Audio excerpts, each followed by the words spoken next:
C'est Kiteness. Donc on est dans la deuxième partie du projet, donc phase 1, définition du background. On a fait le plus difficile, récupérer toutes les informations des synopsis de Milk. Et à partir de maintenant, on va commencer à rentrer dans le plus dur du sujet, c'est une réflexion sur l'histoire que je veux raconter. C'est-à-dire que avec déjà ce qu'on a déjà récolté, donc quand j'ai reclassé mes informations, j'ai 6 fiches.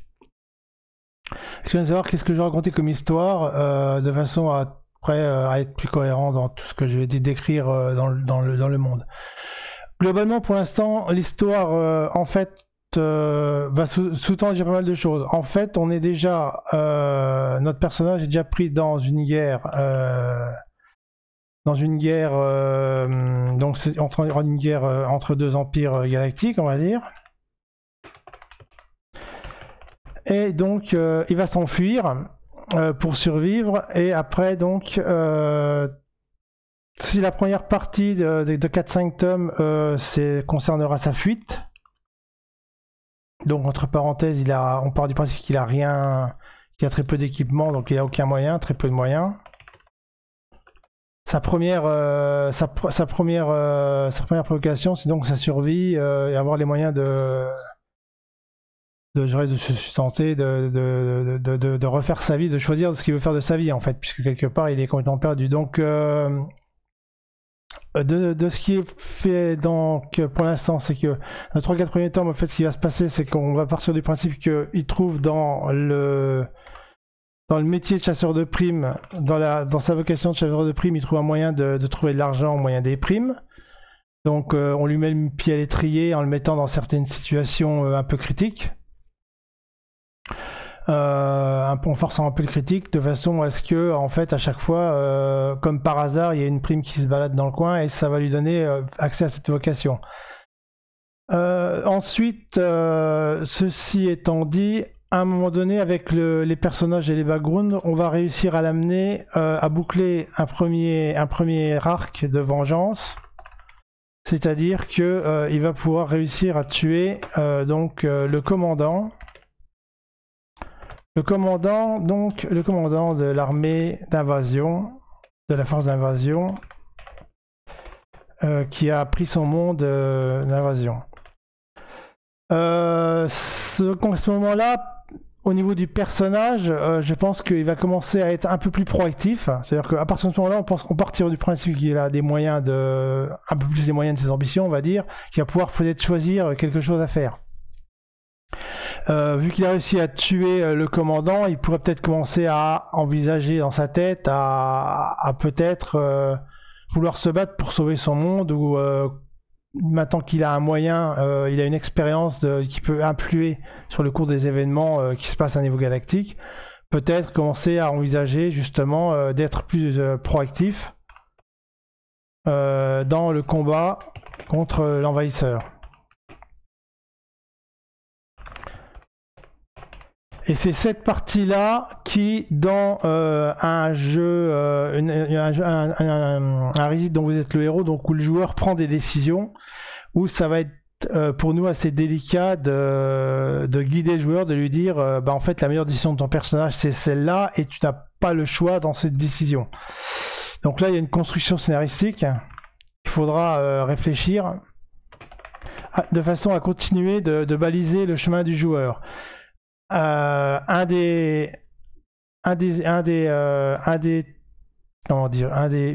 des bonnes idées à utiliser, c'est que comme on sait que l'empire zélosien, en guerre empire galactique, donc Zélos, l'empire de Zélos continue son invasion, donc ils vont conquérir plusieurs planètes. Le long de la série, on change de planète et continue de planète. On peut envisager une poursuite.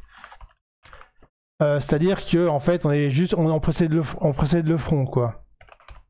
Donc comme ça nous permettra dans la génération de la position des planètes d'avoir toujours à peu près la planète la plus proche, d'avoir qu'un seul choix de planète la plus proche en termes de mécanique de déplacement. On va voir ce que les déplacements, il faut qu'on réfléchisse sur pas mal de choses, mais précède le front, j'ai envie de dire. Et à ce moment-là, ça va être un peu avec d'autres effets, on peut y arriver aussi. On a aussi des PNJ qui peuvent jouer le rôle de qui peuvent fournir des quêtes.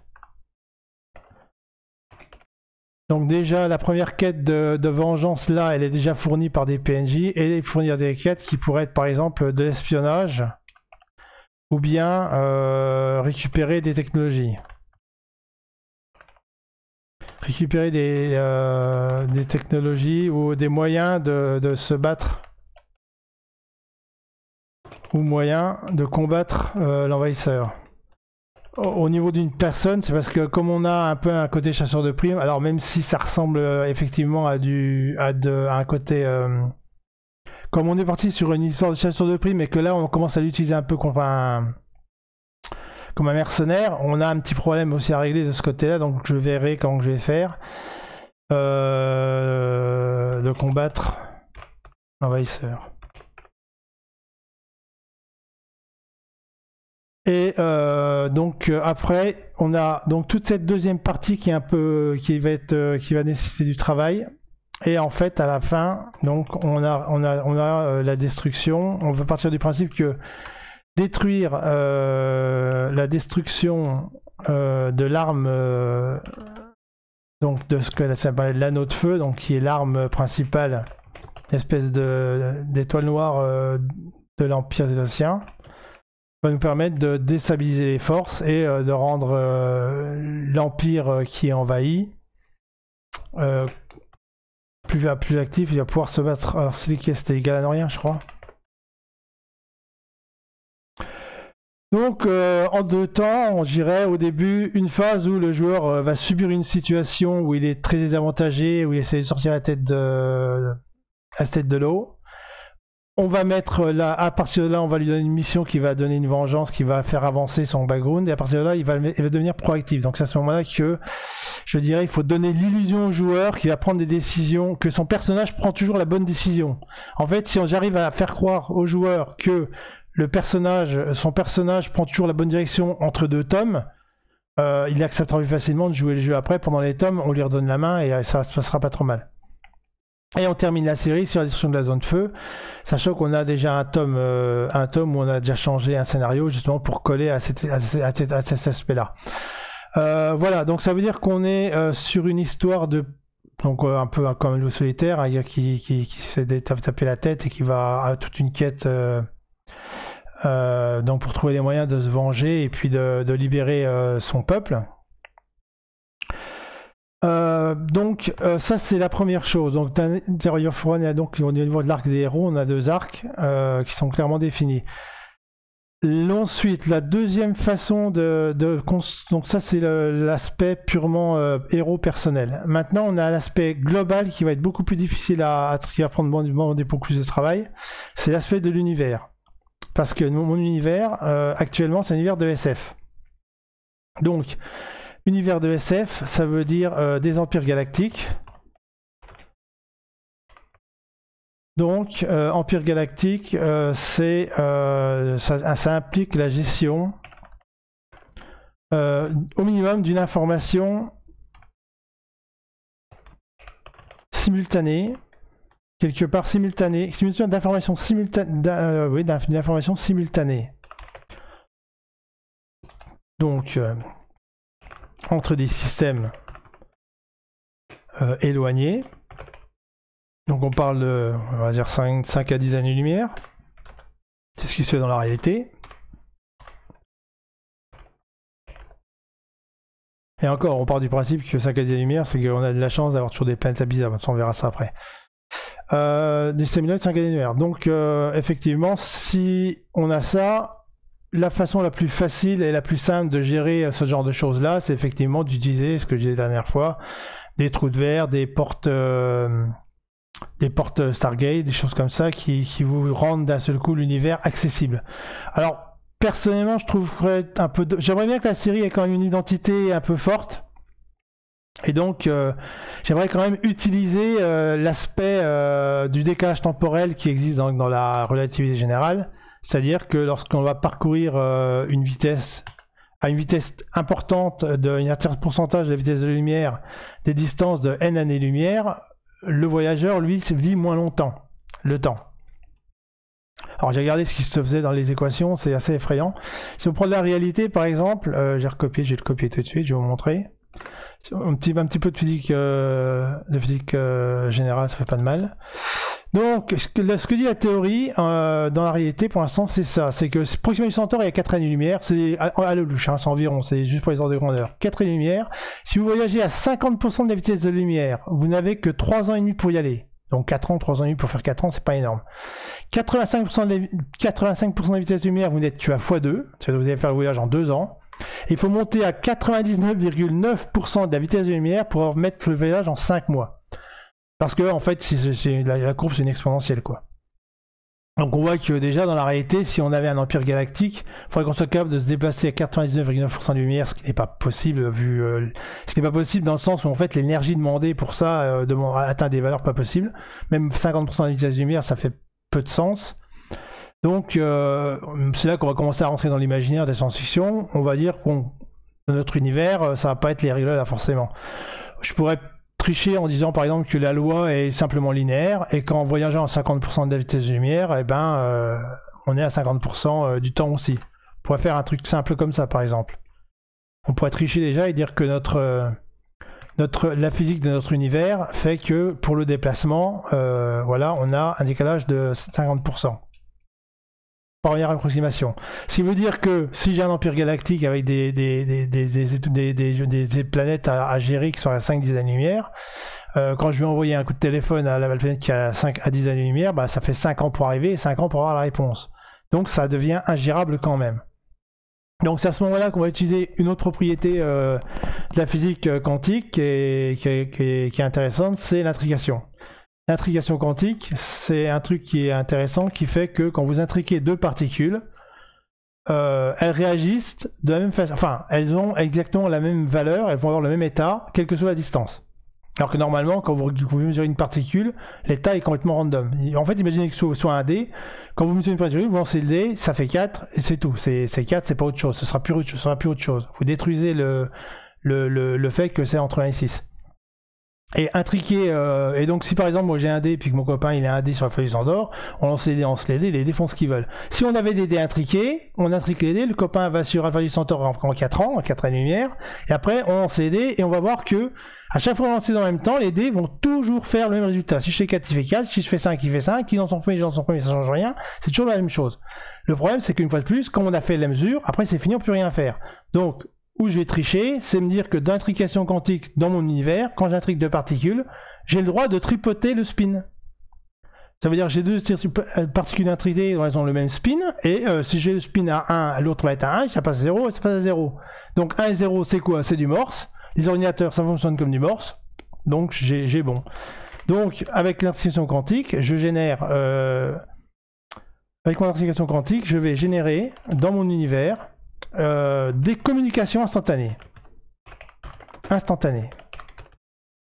Mais attention, instantanées entre deux points seulement.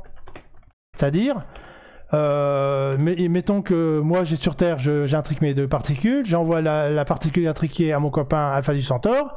Si je téléphonais sur Cassiopée, faut que je réintrique deux particules, que ça donne un deuxième mec, un troisième mec qui va aller sur Proxima, et si Proxima est sur Cassiopée par exemple, et si Cassiopée téléphone à Proxima, il faut qu'il passe par moi. Donc là ça commence à faire un peu un circuit internet, un peu comme internet, hein, qu'on a les paquets de données qui se baladent de serveur en serveur, machin. Donc ça ressemble à quelque chose et c'est pas délirant. Et on pourrait avoir une sorte de communication entre les planètes qui est instantanée.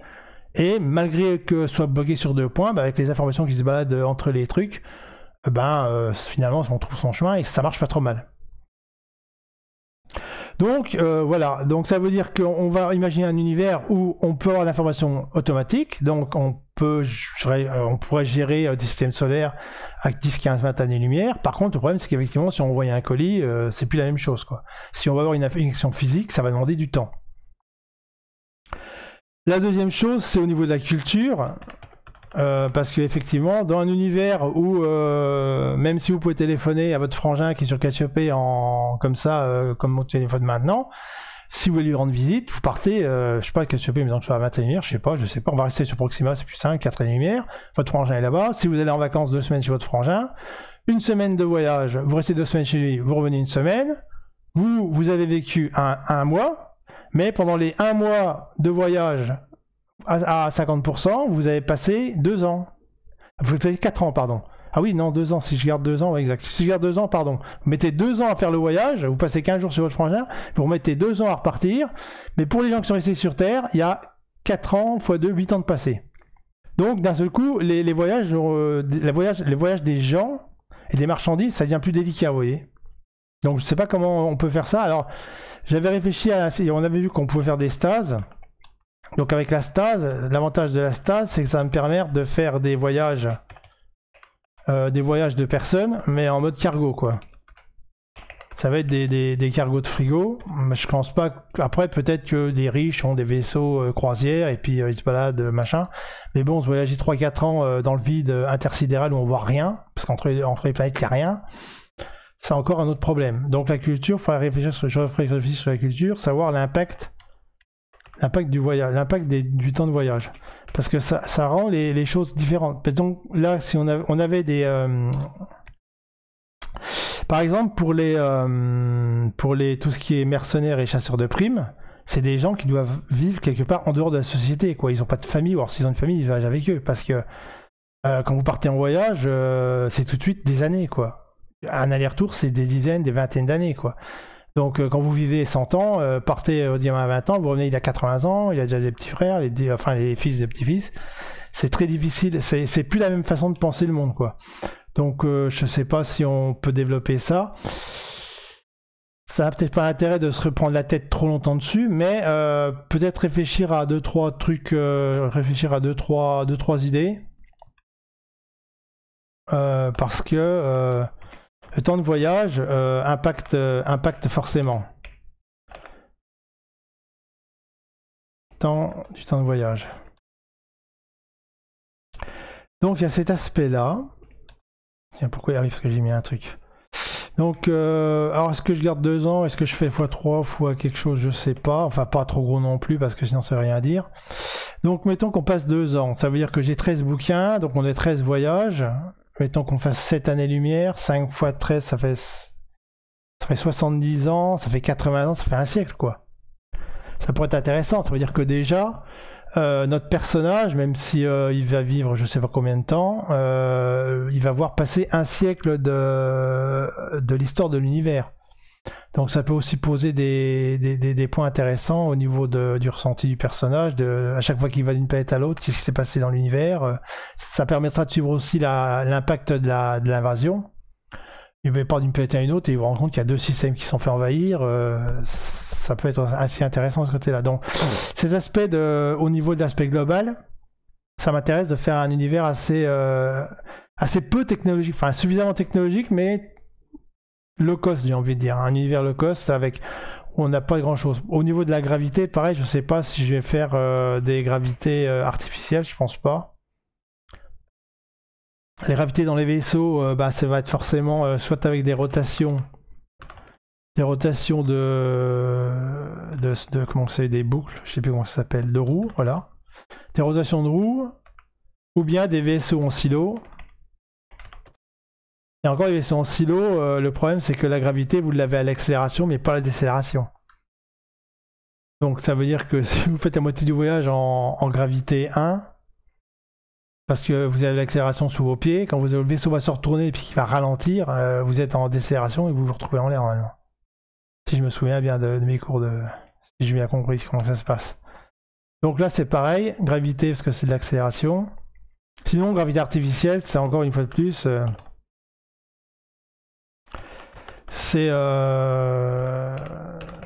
gravité artificielle, c'est un peu facile, quoi. Ce qui veut dire qu'on aura peut-être beaucoup de combats en gravité 0. 0. Donc là, je pourrais peut-être imaginer que mon personnage a un backpack ou un réacteur. Réacteur dossal, par exemple.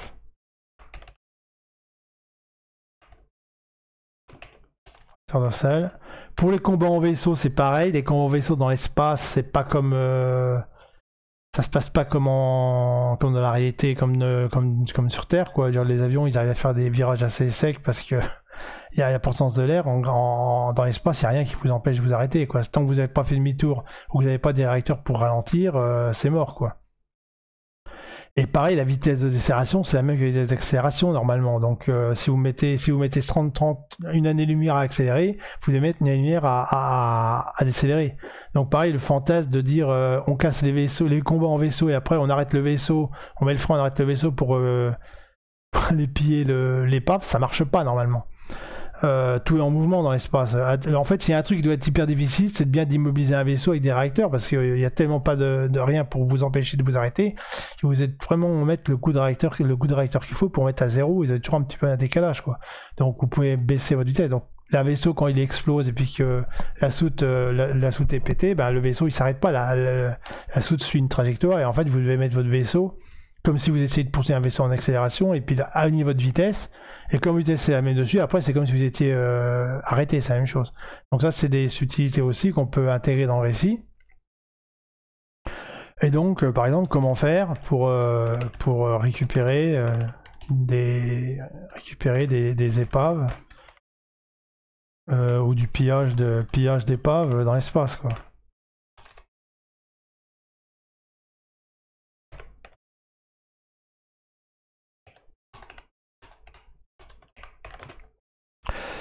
Voilà, donc on a quoi? Donc on a notre vitesse. Donc on est d'accord pour dire que moi je vais partir là-dessus. Donc j'ai utilisé la relativité générale pour faire un déplacement du personnage qui va vivre moins de temps que l'univers. Je vais faire de l'articulation quantique pour rendre cohérent mes univers galactiques quand même. Sinon, s'il fallait 10 ans pour envoyer un signal et revenir, bah, ça marcherait pas.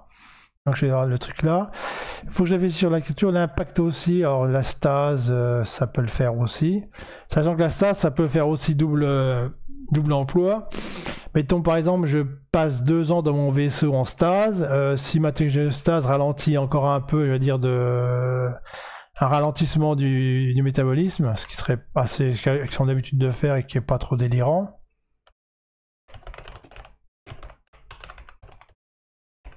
Mettons encore sur 2, ça veut dire qu'en fait, quand vous faites un voyage de 4 années-lumière, votre vaisseau va vieillir 2 ans, mais votre corps en stase va ne vieillir que 1 an dans les 2 ans. C'est-à-dire que là, on aurait pour le personnage, alors pour le personnage en temporel, on aurait du x2, mais pour son corps biologique, on aurait du x4 dans les voyages. Il y a aussi un petit décalage de ce côté-là qui peut être intéressant, ça peut être du background, ça peut être des choses comme ça. Pillage dans l'espace. Alors, donc, qu'est-ce qu'on a comme chose? On a les IA. Alors, les IA, tout ce qui est informatique IA. Je suis pas super fan non plus d'avoir des grosses IA complètement pétées ou qui font leur vie et tout. Pareil, on pourrait avoir juste des algorithmes à la con. Donc là, en fait, je suis en train de définir mon univers et aussi peut-être mon univers local, c'est-à-dire l'empire dans lequel on est, l'empire ganaorien. Vu que l'arme de Zelos est plus importante, peut-être qu'on pourrait imaginer que Zelos a des technologies plus avancées que celle-là. Peut-être qu'ils ont des IA. Ça pourrait être peut-être... j'avais pas de raison encore sur la guerre de l'empire de Zelos, pour quelles raisons ils ont l'empire ganaorien. On pourrait par exemple imaginer... pour raison de la guerre, que eux ont développé une IA qui a pris le contrôle de l'Empire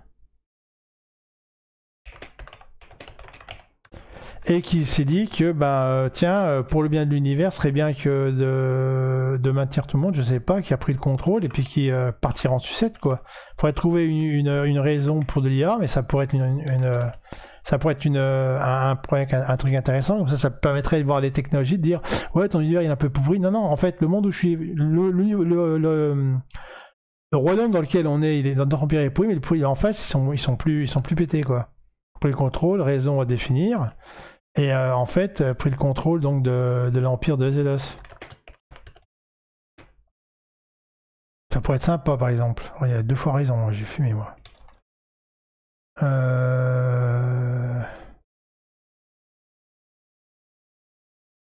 Il y a qui a pris... C'est pas un T ou un S? Non, c'est un S. Le contrôle de Zelos. Et puis voilà, et puis après on verra bien comment elle pense. Mais ça pourrait être un truc comme ça. Comme ça, je mets des contrebalances sur mon propre truc. Prendre des algorithmes évolués, mais sans plus quoi. À la rigueur, je pourrais peut-être imaginer un truc comme le jet bulgarien dans Dune. Mettons qu'on pourrait avoir un passif sur une IA folle. Genre jet bulgarien. Et donc en fait, on a décidé d'arrêter les IA. Et mettons que sur Zelos, ils ont fait pareil, sauf qu'ils n'ont pas réussi à l'arrêter et puis ils se sont fait avoir. Et ça nous tombe dessus. Ça pourrait être une raison. Ça pourrait être un choix scénaristique pas trop délirant. Ce qui veut dire que notre technologie... Alors par contre, si on détruit l'anneau de feu, ça détruit pas l'IA, donc faudrait faire... Ouais, par contre, ça va être autre chose là. Parce qu'autant détruire l'anneau de feu et après dire que comme l'autre a pu sa technologie, le roi, l'empereur de Zelos ailleurs pourrait peut-être se calmer. Mais si une IA, est-ce qu'on peut discuter avec une IA? Je sais pas. Par contre, ça poserait le problème d'arrêt de la guerre. Problème des négociations. De réédition. Réédition à voir. Donc c'était pas une aussi bonne idée. Sinon ça me rapporte, ça me fait un deuxième arc derrière, ça me fait un truc à tiroir quoi. Vous avez fini? Eh non, c'était une IA, pas de bol, il faut y remettre un deuxième machin. Bon, je refais un autre tome derrière. À l'arrière, ouais. On va voir. Bon, voilà, je commence à partir un peu n'importe comment. Donc on a une idée de faire, on va dire low cost. Hein. C'est-à-dire avec pas beaucoup de technologie pétée. On se rapprochait un peu de ce qu'il y avait dans The Expanse par exemple, tu vois. Un truc un peu plus humain, on va dire. Même si au niveau de la chronologie, on a vu qu'il y avait des milliers d'années, c'est pas grave, parce que, comme disait Inflas, même si ça fait des milliers d'années que l'humanité s'est répandue dans la galaxie, des fluctuations, il y en a qui descendent plus bas, il y en a qui descendent plus haut, et ça peut avoir des pertes de technologie, des pertes de repères, des choses comme ça. Ça dépend aussi de ce que les gens qui ont envahi, qui ont utilisé, qui sont les colons, quelle est leur philosophie. Qu'est-ce qu'on a d'autre comme point en SF? On a donc les voyages, le temps c'est réglé, la culture, la stase, gravité, les IA. Pour l'instant je vois que ça pour l'instant, je vais essayer si je trouve d'autres points à voir. Ensuite, donc ça c'est l'aspect, on a l'aspect du personnage, l'arc du personnage qui est pas trop mal fait. On a l'univers SF, donc on part sur du SF low cost. Donc quelque chose d'assez, on va dire humain entre guillemets, pas trop foufou. Ensuite, donc ça, ce sont les conséquences en termes de background et en termes d'univers. Ça serait pas mal. Ensuite, pour l'histoire que je racontais, il y a maintenant les côtés du système de jeu. Parce que là maintenant on va redescendre au niveau... Enfin on va rester sur l'aspect de la série mais plutôt au niveau ludique de la série. Donc là on va revenir sur le forum parce que Milk avait quelques idées en tête. Donc on va lire ça. Donc pour la règle de combat d'une telle série, j'imagine un système assez simple. Comme loup solitaire parce qu'il est simple, élégant et efficace et j'aime bien avoir l'option d'exterminer un adversaire d'un assaut. Donc on va déjà parler de ça. Donc effectivement, comme on est sur des combats, on va dire sur mon pistolet laser, je vais éviter... Ah bah tiens, oui, tiens, technologie laser. La technologie laser, d'ailleurs, c'est pas extraordinaire, je crois qu'il n'y a pas grand chose à dire. Je vais faire des clones au pistolet laser parce que reprendre des épées laser pour refaire du défi fantastique ou du combat tour par tour, c'est pas très... Enfin, du combat alterné, c'est pas super. Combat au pistolet laser, c'est intéressant. Donc effectivement, loup solitaire, c'est des assauts simultanés. Et ça colle bien avec les pistolets laser, justement. C'est-à-dire qu'en fait, on n'aura pas une attaque-défense, mais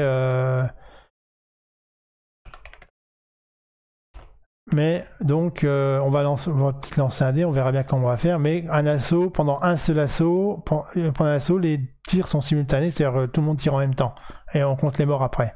assaut simultané, et on peut aussi envisager effectivement, comme c'est des tirs laser, envisager un système létal. Ça me plaît bien aussi, parce qu'il n'y a pas beaucoup de systèmes qui sont létaux. Il y a un système de combat létal. Létal? Non, c'est plutôt comme ça. Donc avec un système de combat létal, où on va justement avoir des chances de tuer l'adversaire en une fois, et évidemment de se faire tuer aussi en une fois, sinon c'est pas drôle. Donc le problème du létal, en termes de jeu, tant qu'on tue un adversaire d'une fois, c'est bonus, ça fait plaisir aux joueurs. Par contre, si je fais le pendant pour le joueur, si à aucun moment le joueur n'a vraiment de risque de mourir, ce combat n'est pas létal pour lui. Si j'ai une chance assez importante, genre une chance sur 3 de le tuer à chaque combat, ça va le renvoyer à chaque fois l'aventure va se terminer à chaque combat, ça va pas être drôle non plus. Donc pour ça, la seule façon de contrer ce genre de truc là, c'est d'avoir des bonus ou jokers que j'appellerais contre-létal. C'est-à-dire quelque chose que le joueur a en main et qu'il va pouvoir utiliser pour éviter de mourir. Alors, je ne sais pas comment je vais faire encore, mais il y a plusieurs façons de le faire. Soit en compétence sur ton objet. On verra si on fait des compétences ou des objets, des armes, des systèmes, des choses comme ça.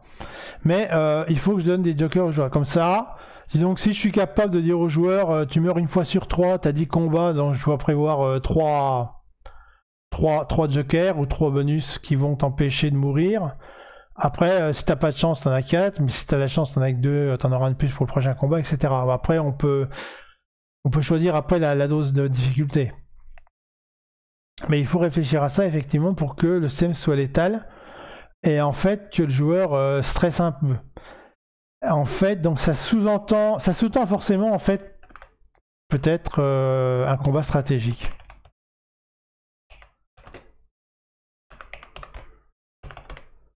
Alors, comment tu fais un combat stratégique? Là, je vois pas trop tout de suite. Comment faire un combat stratégique? La stratégie, ça veut dire qu'on veut choisir des choses. Donc, ça veut dire que si je veux tuer mon joueur, déjà, c'est pas une jauge d'endurance, parce que sinon, faut que je donne des points à chaque fois. Peut-être des localisations. Localisation des dégâts, ça pourrait marcher. C'est un truc qui marche pas mal. Avec par exemple la tête. Et si on dit que c'est la tête, on est mort. Après des choses comme ça. Par exemple, des dégâts. Et si on est la tête, on est mort, par exemple. Donc ça veut dire qu'il faut déjà toucher la localisation. Donc ça peut être ça. Donc on aura un pourcentage déjà de morts en fonction de la localisation. Il faut voir. Bon, en tout cas, un combat simultané comme ça, donc ça devient intéressant. Donc ça fait un combat, ça on répond à ce qu'il voulait.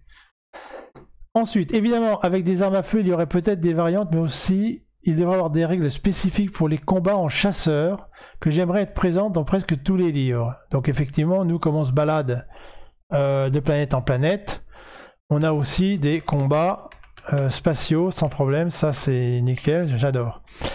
Alors, l'avantage des combats spatiaux, c'est qu'aussi on a des canons, je pense, alors des missiles, et puis je sais pas quoi, des boucliers, des choses comme ça, pour la défense. Alors, canons, missiles, on peut aussi avoir des lasers, enfin, moi tu pourrais appeler ça des canons laser plutôt, ça, des pistolets laser et canons laser. Donc déjà, on a des lasers. Est-ce que je peux faire un truc, j'avais réfléchi déjà un peu, on pourrait la faire à la Défi Sanglance l'Océan, c'est-à-dire utiliser les mêmes règles de combat avec des règles différentes. Dans Défi Sanglance l'Océan, vous aviez un système DF où il y avait habileté, endurance classique pour le personnage, mais dès que vous passiez à l'équipage, c'était force et combativité, je crois. Mais c'était les mêmes mécanismes, donc il n'y avait pas les mêmes valeurs et les mêmes noms. Donc, limite, je pourrais utiliser des combats spécifiques avec ma vision spatiale, donc utiliser les mêmes choses avec les trucs. Donc, ça veut dire qu'il faudrait faire aussi des localisations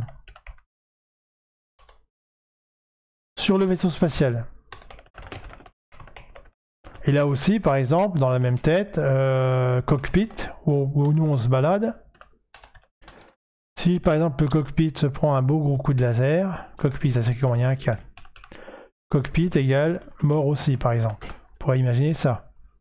Par contre, s'il n'y a plus de moteur, est-ce qu'on tape le moteur? On verra bien. Donc localisation sur le vaisseau. Aussi. Et donc on pourra envisager même règle de combat, donc tir, règle de combat tir identique pour héros et vaisseau. Ce qui revient, donc déjà ça c'est la première chose, on va faire un petit 1 ici pour les règles. Et petit 2, la question c'est maintenant forcément qui fait la tête, est-ce que je fais des règles de combat au corps à corps? Est-ce que je fais du combat au corps à corps? Donc pas d'épée, ça me semble un peu débile. Ça peut être du couteau, à la rigueur, je sais pas. Mais surtout poing, pugilat, poing, arts martiaux.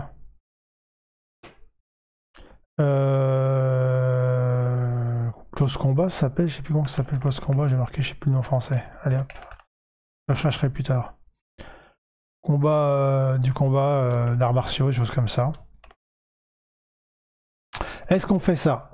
Parce que si je veux faire ça, par contre, c'est pas le même impact. Et là, pour tuer les gens aussi encore. Je vais voir, ça me semble un peu moins évident. Comme le personnage resterait le même d'une aventure à l'autre, je crois que d'avoir un système de niveau et des nouvelles habilités à apprendre ou à améliorer pourrait être intéressant. Alors, là, effectivement, à mon avis, corps à corps, on verra ça plus tard. Je vais mettre en 0 parce que je suis pas, honnêtement, je suis pas super fan. Je vais mettre en 0 celui-là. Je vais mettre bof pour l'instant. Je suis pas super enthousiaste à cette affaire-là. Par contre, ici, on va mettre un petit... Ici, ça c'est bon. Et en 2, effectivement, donc c'est ce que je disais, système de compétences. Alors qui nous dit exactement, personnage en aventure, niveau habilité à apprendre ou améliorer qui peut être intéressant. Alors, donc système de compétences à améliorer, oui. Donc ça, avec des valeurs à voir. Donc ça rentrerait donc dans la gestion à long terme. Et par contre, est-ce qu'on fait des nouvelles compétences?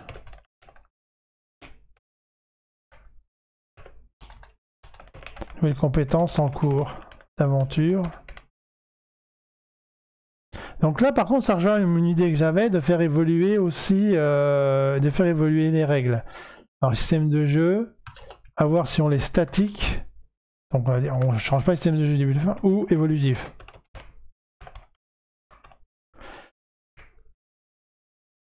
Comme je disais, la première partie, on passe notre temps à galérer et à courir après partout, et après on tape le général, et après on devient plus actif. Peut-être que je pourrais faire effectivement évolutif une première partie, donc où c'est la course, donc première partie avec peu de règles. Première partie survie, on va appeler ça, où on est dépendant du truc, et une deuxième partie avec de la gestion.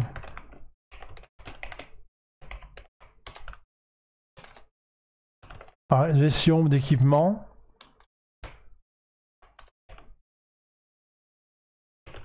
Gestion d'équipement, donc il y avait l'armure de combat.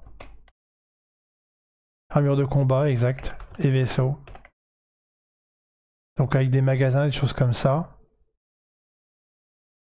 Ça pourrait être sympa. Et on rentrerait là-dedans. Alors par contre, les compétences, je sais pas. Il y a une réflexion sur les compétences à faire. On peut commencer à élaguer un peu tout de suite. On joue donc un militaire qui est pilote. Donc dans la vraie vie, les pilotes militaires, ce sont souvent des officiers ou des sous-off. Hein, c'est pas un soldat machin. Donc, et il a une expérience de guerre. En plus d'une expérience militaire, une expérience de guerre de 8 ans. C'était 8 ans. Donc, en termes de combat, on a un personnage qui est quand même déjà bien top, quoi. Hein, par rapport, donc, on peut dire sur sa planète. Si on imagine ce que un former de RV1 m'avait proposé, qui s'appelle Todd Dur, il avait proposé d'avoir une répartition gaussienne des compétences des personnages qu'on rencontre, de façon à pas avoir un effet shonen, c'est-à-dire rencontrer que des brels au début et quand on est OP à la fin, rencontrer que des boss.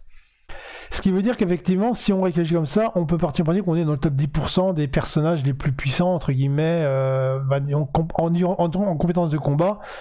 On a un personnage qui est très très haut dans la statistique, donc dans les top 10%, à mon avis, il y a un truc comme ça, on dit n'importe quoi. Mais ça veut dire que, par exemple, quand on prend un système de combat avec, par exemple, comme l'EDF, l'habileté, quand vous mettez une endurance, que vous faites un test de capacité de combat, c'est pour avoir de la variance, c'est-à-dire il réussit à son combat ou il réussit pas son coup. Alors autant pour qu'un personnage qui serait moyen, ça pourrait faire sens. Là, on a un personnage quand même très très fort.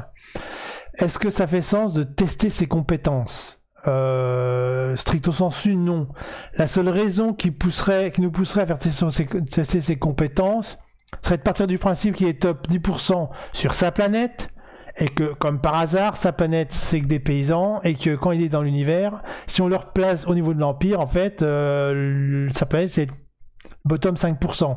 Et là, vous repartez avec un personnage qui effectivement est très bon et d'un coup serait très moins bon. Mais comme c'est une guerre intergalactique avec des personnages qui viennent d'autres galaxies, machin, chose et tout, je pense que sa valeur sur sa planète, et puis comme on a un empire, donc on a quand même une répartition, même si effectivement les gens se baladent moins, donc il peut y avoir des planètes qui sont peut-être un peu plus fortes que d'autres. Je reste quand même persuadé que ses compétences sont pas trop à remettre en cause. Donc je pense qu'un mec qui sait piloter, et je me vois pas dans les combats spatiaux à lui faire des tests de pilotage. Dire ah là t'as raté ton tir, c'est ballot, alors qu'en fait il est censé être très bon. Je préférerais presque partir du principe qu'il réussit toujours ses tirs, et que comme on se bat contre des mercenaires ou des pirates des champs qui aussi eux sont dans le top niveau, il n'y a pas vraiment d'intérêt à faire des tests et à ralentir l'action du combat sur ce genre de mécanique. Et en plus, comme on veut avoir un combat nerveux et létal, tester les compétences sert à rien. Donc on va partir du principe, on va système létal, on a un personnage compétent, que en combat et en pilotage, on remet pas en cause ses compétences et que le peu de personnes, que la majorité des personnes qu'il va rencontrer sont au moins de son niveau. On peut en mettre un ou deux de temps en temps qui sont supérieurs à lui, mais pas plus. Alors, on rencontrer des 2-3 personnages dans la série. La majorité des personnes seraient un peu moins de leur niveau et la grande majorité devrait être en dessous. Ce qui permet d'avoir un aspect mob, entre guillemets, c'est-à-dire des personnages qu'on va tuer en 2 fois, mais qui vont vous faire un peu de dégâts par-ci, un peu de dégâts par-là, histoire d'user le joueur et de faire du gameplay quand même. Et quand il arrive au boss, s'il a eu un peu de chance, il n'a pas usé ses potions, il est en forme. S'il n'a pas eu de bol, il a un peu moins de potions, il a pris cher, mais il a pris un peu plus de dégâts, mais il peut peut-être s'en sortir. Une fois de plus, c'est là où on va, si on contrôle notre variance dans les combats, en fonction de ça, on va pouvoir équiper le joueur, lui donner des chemins faciles et difficiles, en fonction des arcs qu'on va écrire dans les tomes. Voilà, donc compétences améliorées, oui. Donc par contre, quel type de compétences? Alors nouvelles compétences, je pense pas. Je préfère presque donner des nouvelles mécaniques de jeu. Par exemple, gestion d'équipement, armure, combat vaisseau, au moment où il va être proactif après son arc vengeance sur le général, le colonel, enfin le commandant zélotien. Dire qu'à partir du moment là, il a suffisamment d'argent et que son vaisseau est suffisamment en bon état pour qu'il commence à envisager d'équiper. Et de s'équiper avec son armure, par exemple, ça pourrait faire sens. Et donner de la liberté. Et en plus, le joueur s'est fait un deuxième souffle et ça, c'est plus intéressant. Donc, nouvelles compétences, non. Par contre, si on veut des compétences, sur le coup, qu'est-ce qu'on prend comme compétences?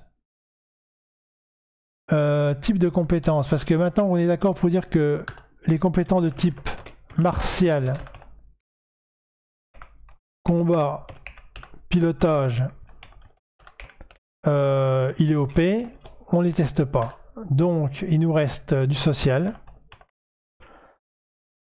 On pourrait mettre des compétences sociales. Il nous reste quoi? Peut-être de la mécanique. Quoi qu'il est pilote, mais il n'est pas mécanicien. pour imaginer que le joueur se connaisse plus ou moins en mécanique. C'est des choses comme ça, réparer les armes, ça permettrait de si t'es bon en mécanique, tu peux peut-être réparer tes armes plus facilement, t'es quitte de payer, je vois des choses comme ça. Peut-être du commerce. Ça rentre dans le social, ça, non? Économique. Économique. Informatique aussi. Informatique, ça pourrait être tout ce qui est piratage, des choses comme ça par exemple. Je prendrais peut-être des trucs assez généraux quand même, preneur de trop. Alors effectivement, je reviens sur un petit détail. Système de niveau, nouvelle habileté, et donc habileté, compétence, on est d'accord. Alors on va pas faire de niveau là-dessus. Enfin si, elles auront des valeurs. Mais ou peut-être des pex. Alors je sais pas, valeur ou pex, ça, je sais pas. On va réfléchir à ça. On verra bien. Militaire pilote à 8 ans, donc pardon, ça va là. On va mettre ici. Ce qui implique martial machin OP, donc pas de compétences. Pas de compétences. Martial combat pilotage. À tester en fait. Pas qu'il n'y a pas de compétences, c'est qu'on les teste pas parce qu'on dit qu'il sait ce qu'il fait quoi. Comme si je vous demandais de descendre l'escalier, il n'y a pas de souci. C'est son métier, il fait que ça le mec. Donc, et on part du principe que l'univers est assez cohérent et assez homogène et que bon, comme il est top chez lui, il va être top partout. Peut-être après, on peut mettre un ou deux tomes où il va être un peu plus tendu. Par exemple, celui où il y a plein de mercenaires sur Albion, ça pourrait être un test pour mettre des personnages, faire suer les joueurs. Ça pourrait être sympa. Là, on pourrait limite faire une mécanique de test où enfin, une mécanique de test, en fait, on pourrait faire des tables qui soient paramétrables peut-être. Peut-être des tables de combat paramétrables. Mais il y a l'exclusion des dégâts.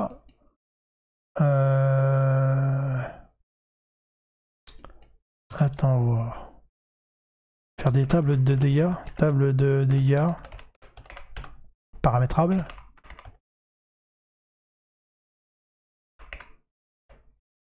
Table de dégâts paramétrable, ça ressemblerait à quoi? Bah oui, comme le tableau LS. Mais j'ai de la localisation. On va réfléchir à ça. Bon, enfin, il faut que je réfléchisse à un truc comme ça. Peut-être que ça pourrait faire sens. Ensuite, la suite des opérations. Pour l'armure de combat, il pourrait avoir quelques fonctions, mais je ne voudrais pas faire de celle-ci une sorte de super armure aux innombrables fonctions. J'aimerais par contre avoir un système de bouclier énergétique qui absorberait les dommages de la plupart des armes, mais qui demande un certain temps à se régénérer, ce qui la rendrait presque inutile dans un combat prolongé où on doit absorber beaucoup de dommages. Alors ça, c'est une putain de bonne idée. Alors attends voir. Armure de combat. Donc ça rentre dans nos combats de tir. Attends voir. Bon, tant pis, je vais faire. Je vais mettre les combats en 2 plutôt. Compétences, ça mettra après en 3. Comme les compétences, c'est pas martial, c'est au chou en même temps. Alors, donc j'aime bien ce qu'il m'a dit là. Alors, nous avons quoi? Donc, nous avons armure de combat. Armure de combat avec un bouclier. Donc effectivement, si je crée un bouclier qui absorbe des dégâts, ça veut dire par exemple le bouclier niveau 1 qui absorbe un dégât par exemple. Un dégât, ça veut dire que si par exemple moins N dégâts, ça veut dire que si j'ai un pistolet de 2, je prends que 1. Si j'ai un pistolet de 1, je prends rien. Et si j'ai un pistolet de 6, je prends 5. Alors le problème c'est que comme c'est effectivement assez mathématique et simple, si je me dis ben je veux lui enlever 2, il faut que je change 3, c'est à la fois bien et pas bien. Ça fait sens, mais par contre l'idée qui se recharge c'est pas mal. Alors peut-être que au lieu d'absorber des dégâts, enfin il y a une dégât et puis il y a N assaut, on va marquer. Si on commence à rentrer une temporalité de durée de bouclier, N assaut. Ce qu'on pourrait faire par exemple, c'est dire que le bouclier est capable d'absorber X dégâts. Soit je fais... Ah oui, c'est ça en fait. Donc ou je fais X dégâts, Attends, voir. On pourrait faire X dégâts pour le X dégâts par combat. Par combat. Ou N, qui sera plus petit, X dégâts. Non. Si N dégâts.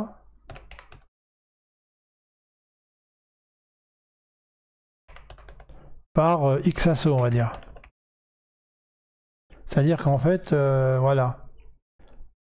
Soit c'est au combat, ça veut dire qu'on va absorber tous les dégâts dès le début. C'est pas une dynamique de combat, hein. Parce que si j'absorbe une masse de combat et après une masse de dégâts plus rien, ça veut dire que ça va obliger le joueur à burster au maximum les dégâts et à utiliser toutes ces grenades, tous ces trucs dès le début, puisqu'il est immortel, entre guillemets. Alors que le deuxième, vous prend des dégâts, fait durer le truc, et après, vous êtes à poil. Donc en termes de stratégie, je pense que celui-là est plus rentable. Le N dégâts sur X assaut est plus rentable, il fait plus de sens. Ça implique une stratégie de burst. Alors que l'autre, il va diluer dans le temps. Bon, faut voir ce que je veux faire. Mais le deuxième me semble plus cohérent. Et après, donc, il faudrait qu'on recharge, réfléchir au rechargement. Rechargement bouclier. Donc objet, je sais pas, batterie.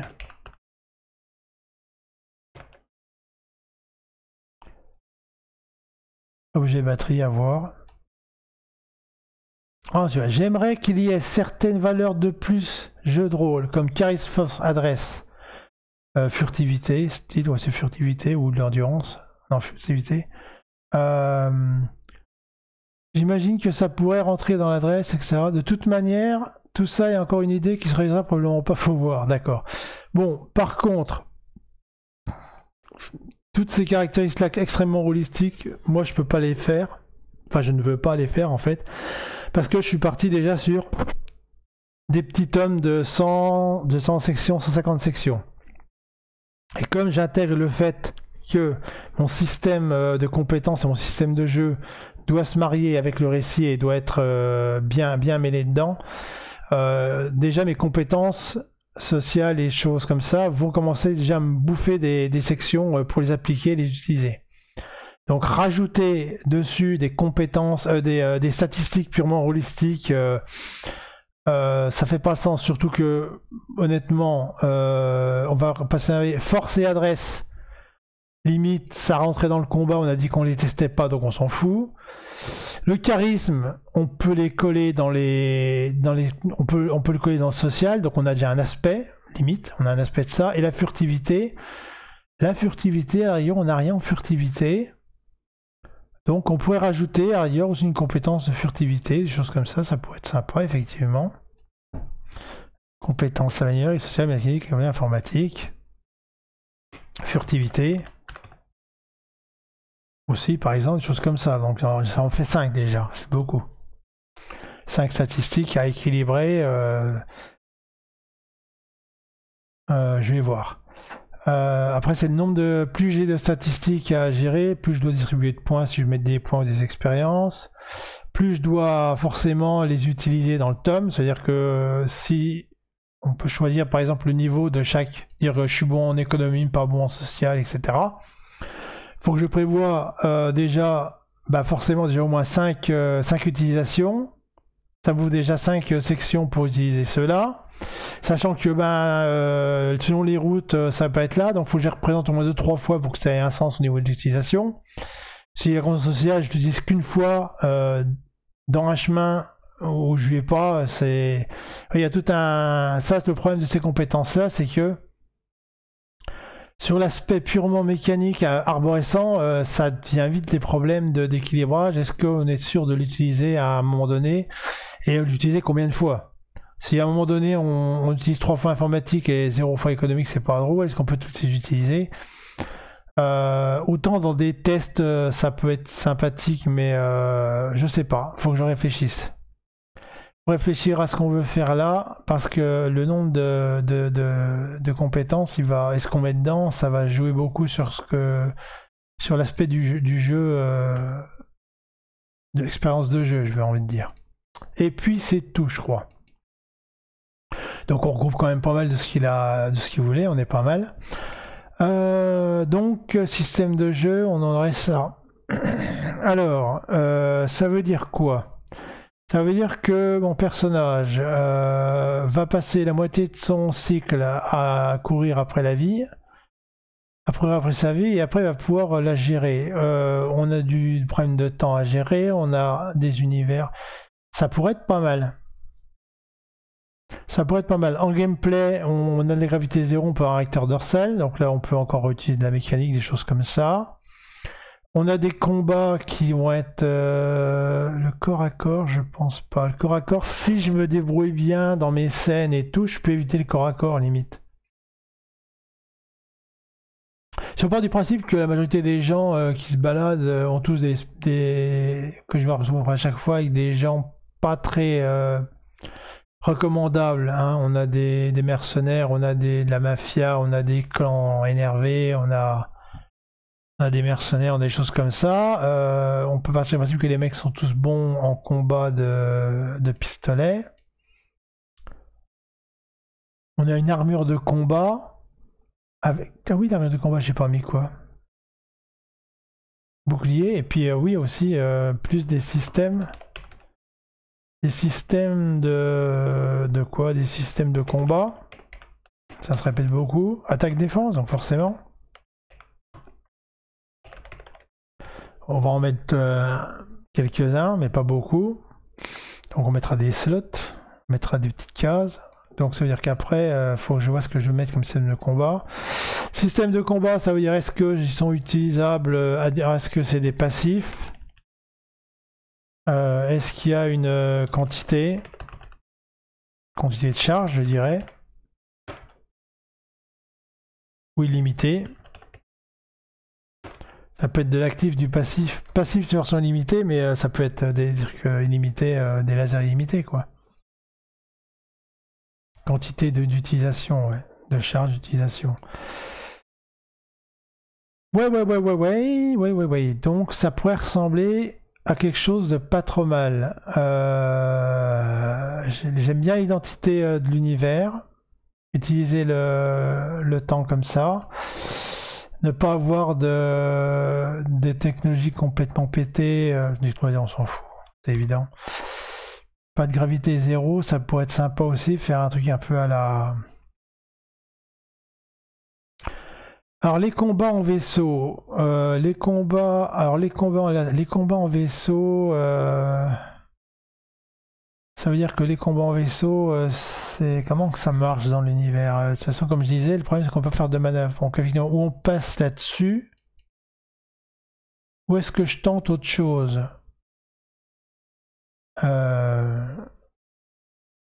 J'avais réfléchi à un moment donné à des histoires de combats scénarisés pour les boss. Est-ce que pour les combats spatiaux, on pourrait pas faire un combat scénarisé? Ou bien...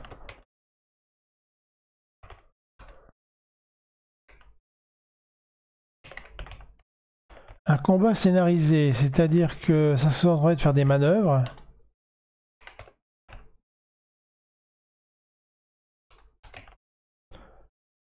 Soit je copie mon système de combat laser, de pistolet laser, et je considère qu'ils tirent dessus comme des fous, en occultant l'aspect qui en fait c'est très peu manœuvrable. Soit je veux intégrer l'aspect peu manœuvrable et je peux faire un combat scénarisé avec des manœuvres. Par contre, le problème du combat scénarisé, c'est que quand tu l'as fait 2-3 fois, tu connais le meilleur chemin. Donc il faudra le combat scénarisé avec de la variance. Et ça, avec Twin, on peut le faire. Avec Twin, on peut le faire. On fait une macro random. Assaut aléatoire. Si on fait assaut aléatoire, ça peut être sympa. Par contre, si c'est trop aléatoire, le joueur il s'amuse pas.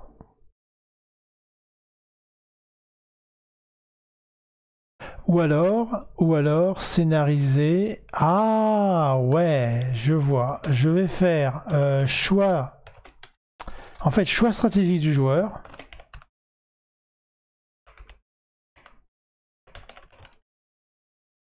C'est-à-dire le joueur va choisir sa stratégie, mais par contre la réponse de l'adversaire est aléatoire. Comme ça, même si on sait qu'en faisant telle manœuvre on peut taper, on peut faire des choses, l'adversaire va faire des manœuvres différentes à chaque fois. Et donc les dégâts vont pas être au même endroit.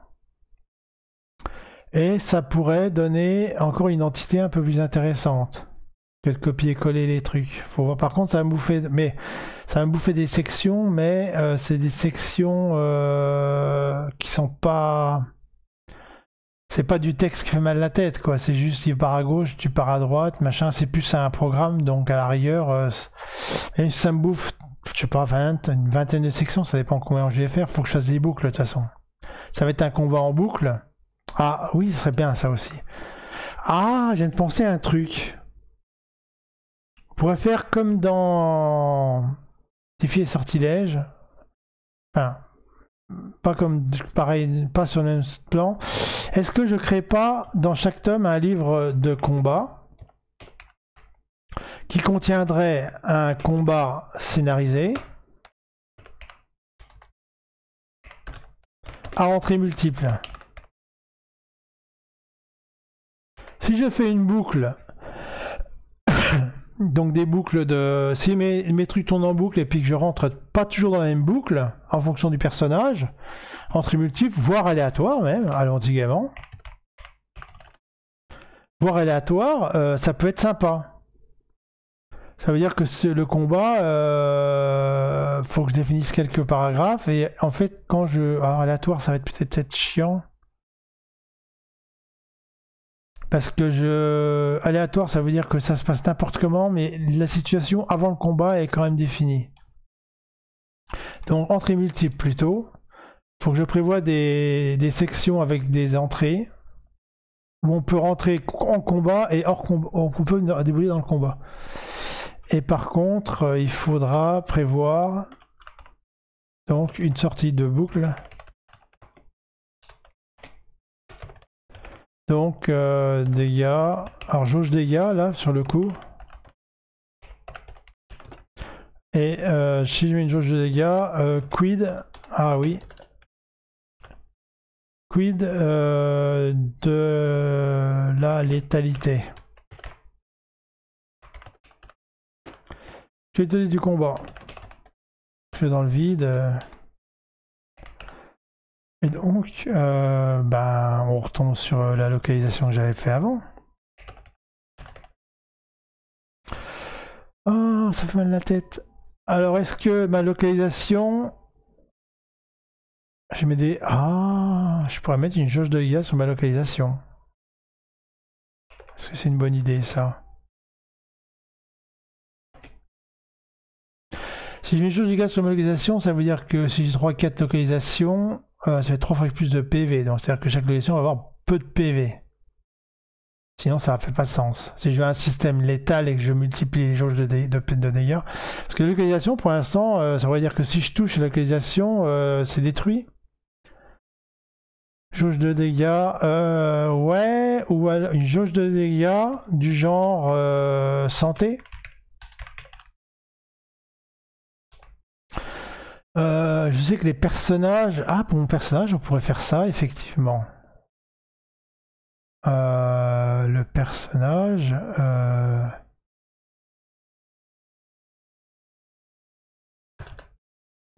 Héros. Donc, finalement, si on pourrait faire localisation avec jauge de dégâts et ou système de santé...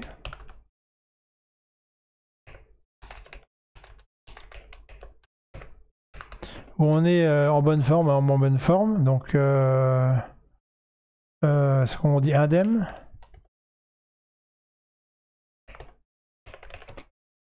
Blessé. Après ça va être mort de toute façon. Il faut que je trouve des autres trucs, très blessé, etc. Et mort. Ou alors quoi? Localisation. Localisation, il y en a dans quel jeu? C'est dans les... Avec le fil et le garçon. Ah, je sais plus c'est quoi, les messagers du temps. Oui, dans les messagers du temps, il y a une localisation. Ah oui, à gaucher droitier aussi. Ah, attends, on va voir. Gaucher droitier.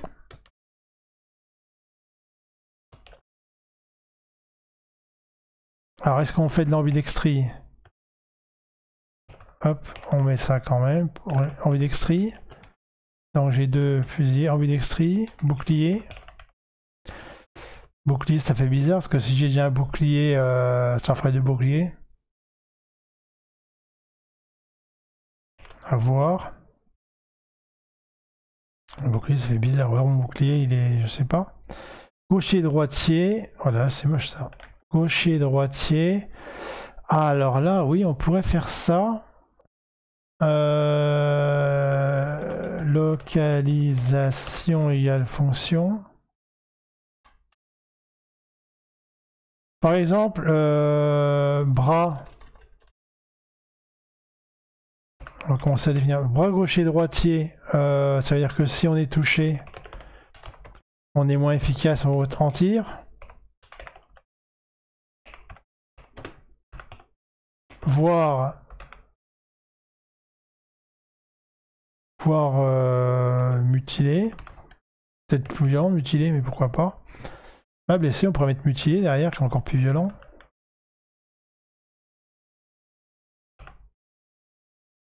Alors, mutilé, ça devrait être un équivalent mort, je pense.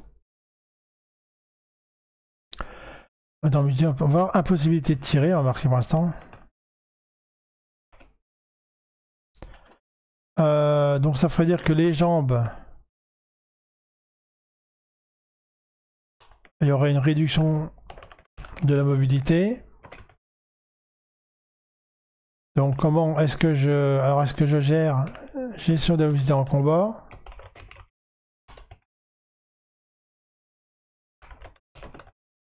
Sachant qu'on est sur du tir laser, est-ce qu'il y a un aspect j'esquive à la dernière seconde, un truc qui va utiliser de lumière, c'est pas gagné.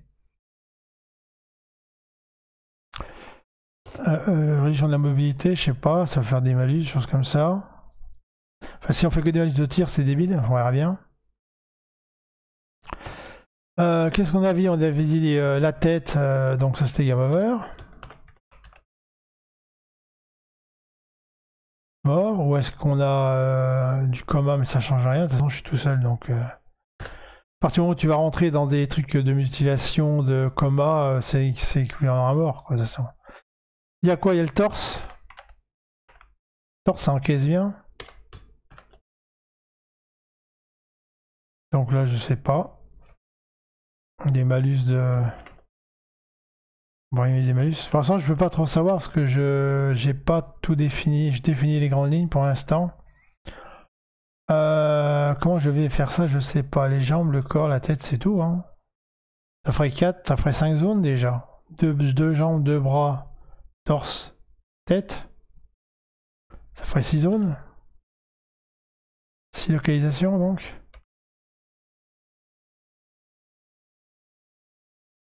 Ah, regarde, la jauge de dégâts, je peux la faire différente. Peut-être que la jauge de dégâts... On a une armure. Oh, qui est-ce qui vient là?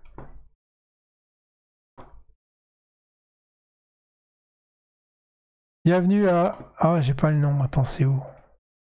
Bienvenue à Lumazi 111.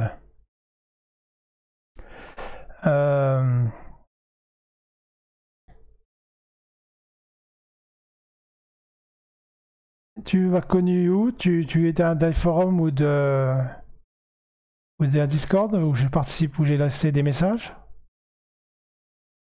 Peut-être tu veux pas parler.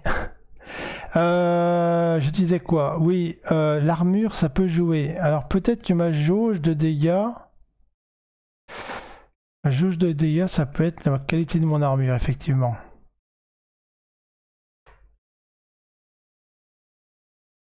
Ça fait sens. Égale armure. On serait des PV d'armure. Si je me sers de l'armure comme PV, ça fait sens. Comme ça, l'armure est cassée et le prochain dégât qui touche mon corps, bah je suis mort.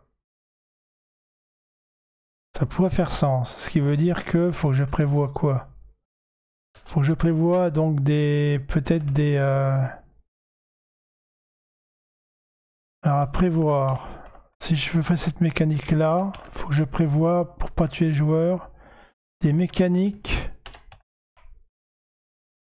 de réattribution de dégâts.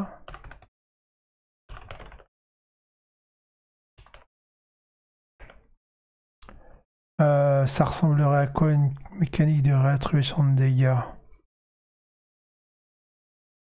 Je vois pas trop tout de suite. Avec des bon, des renforcements de bouclier, réattribution de dégâts, je sais pas. Mettre point d'interrogation, je vois pas trop comment ça peut fonctionner. Disons que si je tape toujours au même endroit, ce serait bien que le joueur puisse au moins une fois attribuer des dégâts ailleurs, mais je sais pas comment on peut faire. Avec des miroirs, des choses comme ça. Ouais, ça pourrait être un système de défense, un truc comme ça. Système de défense.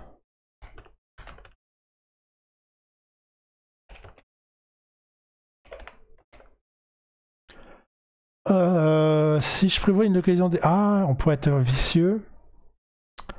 Est-ce que je fais une localisation des systèmes? Des systèmes de combat.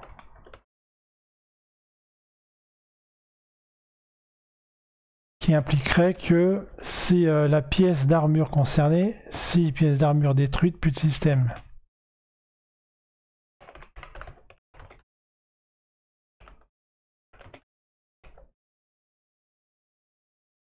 Alors l'idée est bonne, mais ça fait un peu double punition, quoi. T'as déjà plus de protection et en plus t'as plus de machin. C'est vraiment le mode hard, quoi. Là c'est un peu double punition. Ouais, ça c'est niveau hard, quoi. Niveau difficile. Alors est-ce que je... Attends, twin. Est-ce que je m'amuse à faire des niveaux de difficulté?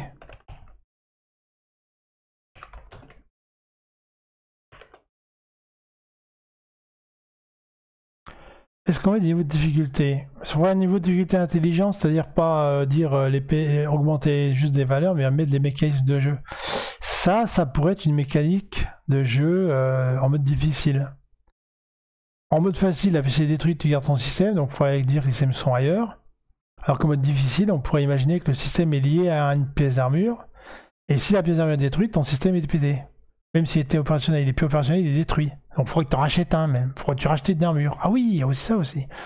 Donc armure détruite. Il y a réparation et achat. Ou achat. Et ça va nous permettre de pomper le fric du joueur au début, quand il n'a pas beaucoup de trucs. Il n'y a pas beaucoup de sous, son armure est désinguée, et là, tout l'argent qu'il a, il est obligé de le remettre à chaque fois dans l'armure, à chaque fois, ou dans le vaisseau. Et s'il a des compétences en mécanique, en machin, ça peut lui coûter moins cher de réparer la pièce, ou etc. On peut imaginer des choses comme ça. Ça ferait sens aussi.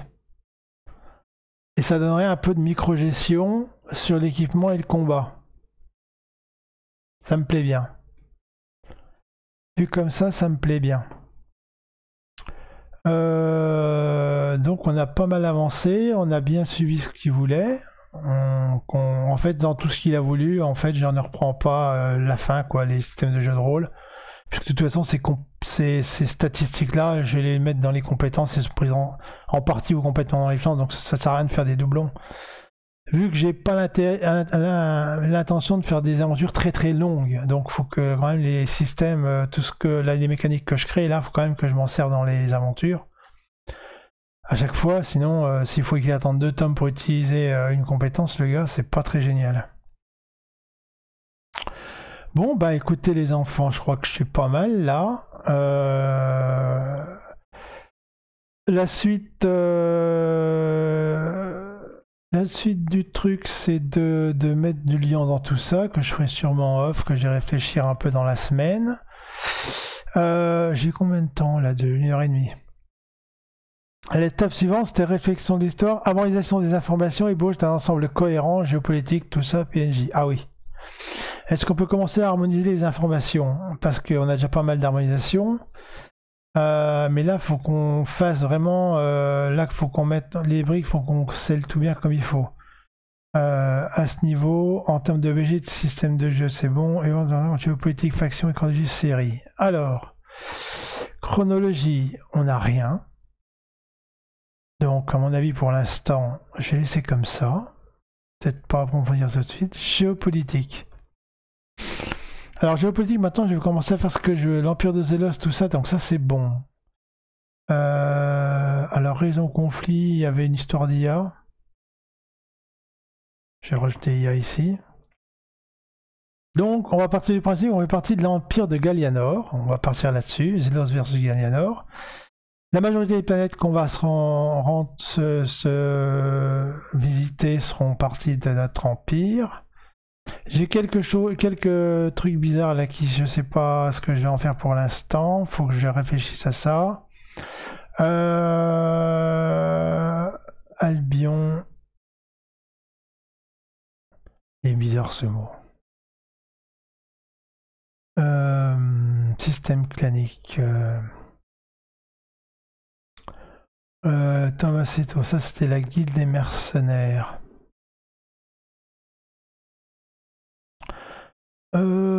Cette partie-là, à mon avis, l'harmonisation des infos, c'est peut-être pas un truc que j'ai peut-être pour faire en live, ça demande beaucoup de cerveau.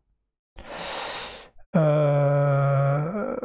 faut que je réfléchisse sur tout ce que je viens de faire en fait et que je travaille là-dessus, mais en off, je pense, parce que c'est de la réflexion. Ce que je vais peut-être faire, c'est que je vais peut-être pas faire de session de stream cette semaine. Je vais réfléchir là-dessus toute la semaine. Et puis samedi, j'aurai peut-être une session où je vous expliquerai ce que j'ai défini. Ça me semble être peut-être le plus sympa.